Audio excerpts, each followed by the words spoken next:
Moon fudhatameera jedhe beekaa Tooma. Naannoo Oromiyaa keessatti tarkaanfii hidhattoota waraana bilisummaa Oromoo mootummaan shanee jedhuun irratti fudhatameen hidhattoonni 3,180 to'annoo jala oolfamuu hima. Ibsi mana maree nageenya biyyaalessaa kun hidhattoonni harka kennachuu hifatan lakkoofsi isaanii hin ibsamne ammoo ajjeefamaniiru jedha. Dabalataan miseensonni abbaa torbee juuntaaf Al-Shabaab hedduun to'atamaniiru jedhe. Namoota to'annoo jala oolan waliin meeshaan waraanaa hedduun rasaasni konkolaataawwan akkasumas maallaqni guddaan qabamuu hime. Hidhattoota waraana bilisummaa Oromoo godinaalee Shawaa, Wallaggaaf Gujii keessaa dhabamsiisuuf komaand poostiin ijaaramuunis himamee jira. Gandoota 1739 to'annoo hidhattoota waraana bilisummaa Oromoo jala turanii fi digamanii turan keessaa 1255 to'annoo mootummaa jalatti deebi'uu fi irra deebiin ijaaruunis himameera. Namoota 250 ol qe'ee isaaniirraa buqqa'an keessaa 47 qe'ee isaaniitti deebi'aniiru jedhe. Ministeera Muummee Abiyyi Ahmadiin kan durfamuu fi hogganoota olaanoo qaamolee nageenyaa akka raayyaa ittisaa, poolisii federaalaaf tikaa akkasumas aangawoota olaanoo mootummaa of keessaa qabu manni maree nageenya biyyaalessaa Itoophiyaa hojiilee ariitiin raawwatamuu qabu jedhee amma dura kallattii kaa'e qorachuu hime.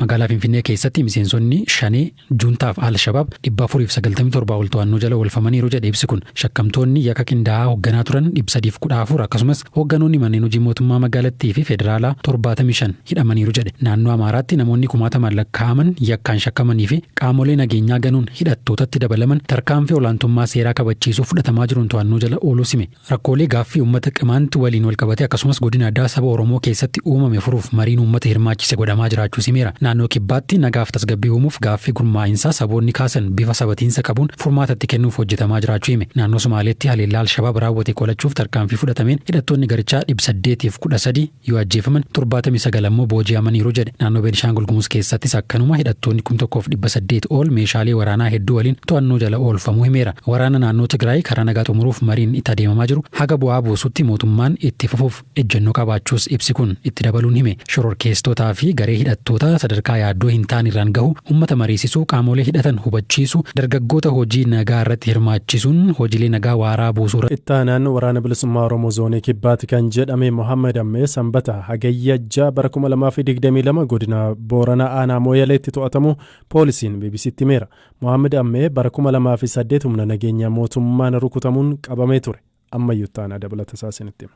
Qondaalli poolisii maqaanaaf dhoksaa sagalee koosiin fayyadaminaa jechuun BBC'tti dubbatan Mohaammed Ammeen godina Booranaa keessa sosso'aa lola irratti hirmaataa turuu dubbatu. Namni kun adoolessa 30 bara 2014 godina Booranaa aanaa Mooyyalee ganda Bookollaa jedhamutti to'atame. Yeroo qabamattis uffata waraanaa hin uffanne. Uffata duraan ittiin socho'aa turan jijjiirratanii uffata siviilii, suufii fi koofiyyaa adda addaa uffatanii Keeniyaa keessa gama naannoo Somaaleetiin gara Itoophiyaa seenan jechuun qondaalli poolisii maqaanaaf dhoksaa jedhan BBC'tti himaniiru. Dabaluunis sakattaa poolisiin daandiirra gochaa tureen qabamuu himan. Daangaan Itoophiyaa fi Keeniyaa daangeessu bakkee hidhattootitti sosso'anidha. Rakkoo nageenyaa kaaba Keeniyaa mul'atuufis sochiin meeshaa waraanaa hidhattoota qooda qaba jechuun aangawoonni Keeniyaa himatu. Mohaammed Ammeen yeroo poolisiin to'atamu kun kan duraa miti. Bara 2008ttis lola tureen harka rukutamee to'atamee turu poolisiin ibseera.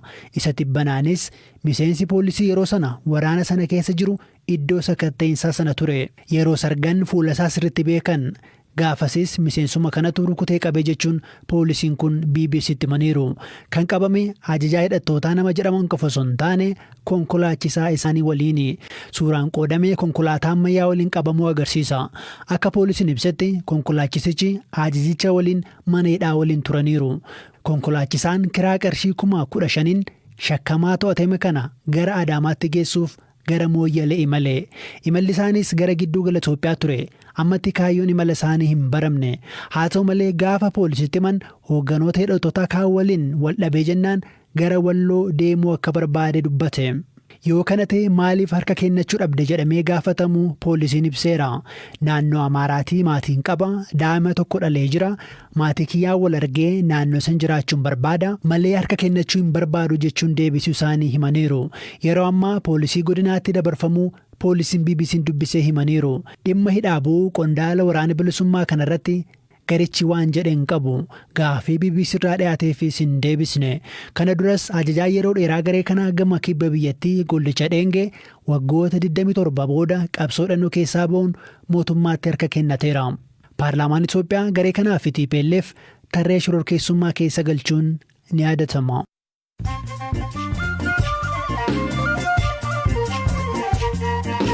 Gidduun ammoo oduun gaggabaaboon isinitti hima. Ministeerri ittisaa UK lammiilee Yuukireen waraanaaf leenjisuun weerara Raashiyaa akka biyya isaaniirraa qolataniif qopheessuu hime.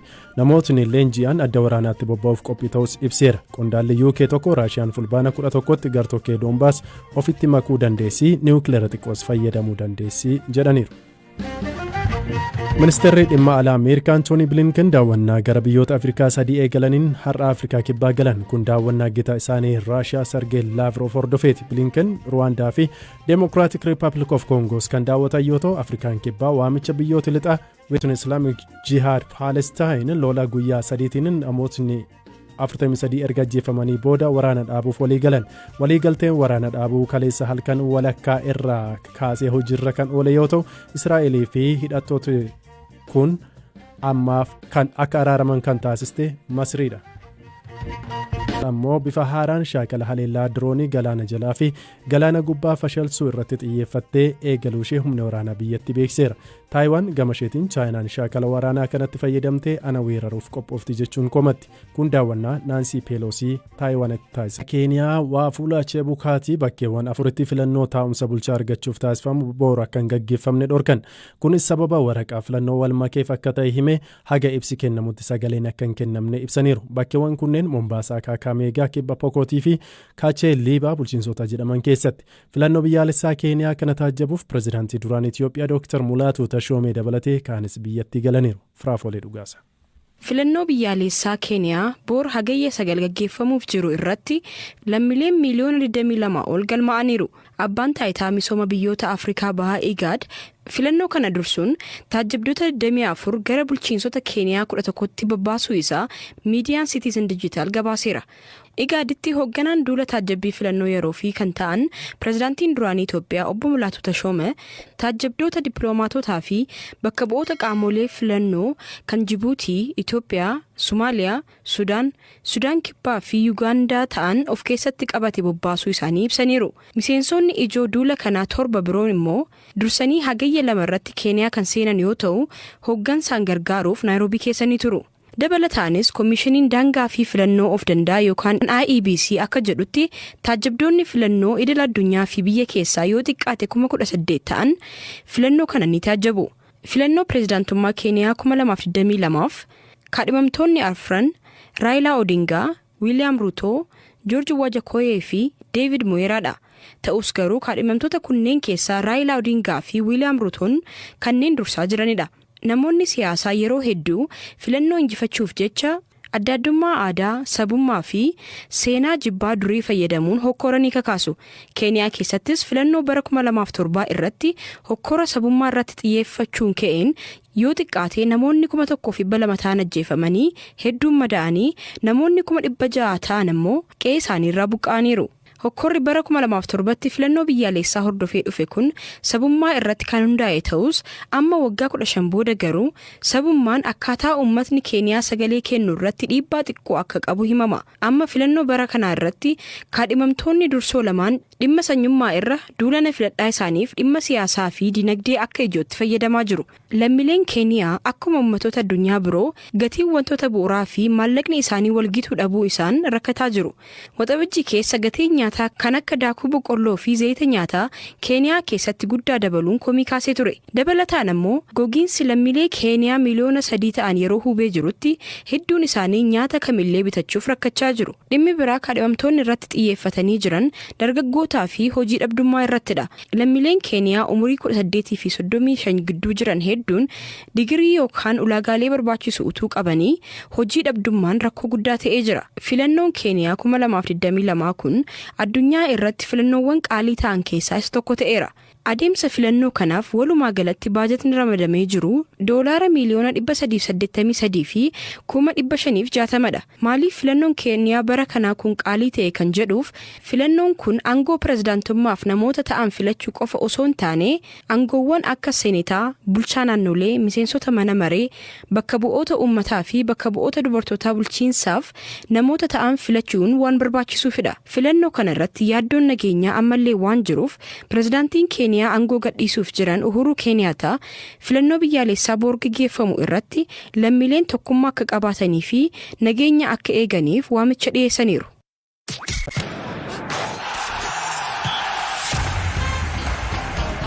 Odeeffannoo ispoortiin dorgommii Piriimeer Liigii Ingilizii torban kanarra gaggeeffameen shaampiyoonaan bira darbee Maanchister Siitiin galchii 2 taphataan isaa haaraan Erling Haaland lakkoofseen injifannoon jalqabe. Bara darbee qabxii tokkoon caalamee waancaa kan dhabe Liverpool ammoo kilaba bara kana liigichatti makame Fulham waliin qixa 2-2 xumure. Haaland immoo Darwin Nuunestu kilaba isaanii shaampiyoonaa godha gaaffii jedhuuf taphattootni lamaanuu galchiin jalqabaniiru. Nuunes jijjiiramee galuun galchii tokko lakkoofsee tokko ammoo Mo Salaaf mijeessee kenne. Haaland galchii tokko rukuttaa peenaalitiin lakkoofsuun Siitiin dursa qabate.